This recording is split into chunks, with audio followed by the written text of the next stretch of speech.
দ্বাদশ শ্রেণীর বালিকা বিদ্যালয়ে অষ্টম শ্রেণীর ছাত্রী। আমরা প্রত্যেকদিন বাড়ি থেকে বেরিয়ে রাস্তায় সর্বপ্রথম যা দেখি তা হলো আবর্জনার স্তূপ। এই আবর্জনার স্তূপ ও দুর্গন্ধের জন্য রাস্তায় চলাফেরা করা খুবই মুশকিল হয়ে পড়ে। এই আবর্জনাকে যদি আমরা সঠিক উপায়ে কাজে লাগাতে পারি তাহলে আমাদের চারপাশের পরিবেশ ও বর্জ্য পদার্থ থেকে মুক্ত হতে পারি। আমার প্রজেক্টটি হলো বর্জ্য পদার্থ থেকে সঠিক উপায়ে সিএনজি ও সার তৈরি করা। রাস্তার আবর্জনার স্তূপ থেকে প্লাস্টিকজাত বর্জ্য পদার্থকে অপসারিত করতে হবে। তার জন্য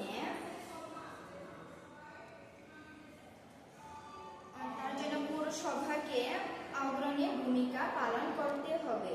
প্রত্যেক বাড়িতে দুটি পৃথক ডাস্টবিন বিতরণ করতে হবে।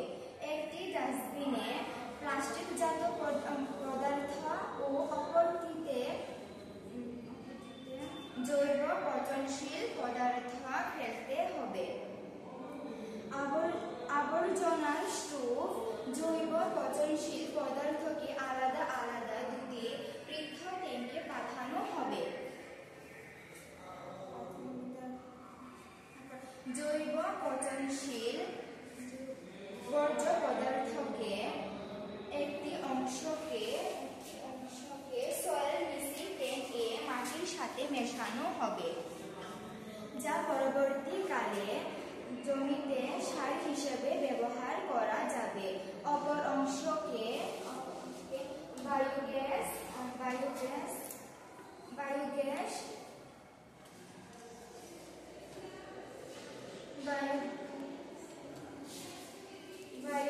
ট্যাঙ্কে পাঠানো হবে। অপর অংশকে এই ট্যাঙ্কে বায়ুর অক্সিজেন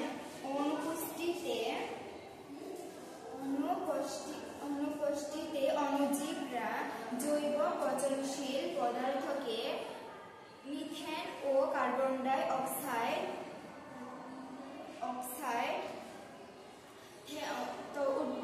উৎপন্ন হবে।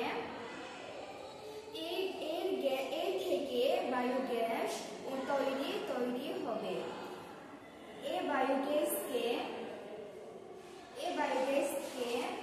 কম্প্রেসরে পাঠিয়ে উচ্চ চাপে প্রয়োগ করা হবে। উচ্চ চাপে বায়োগ্যাস থেকে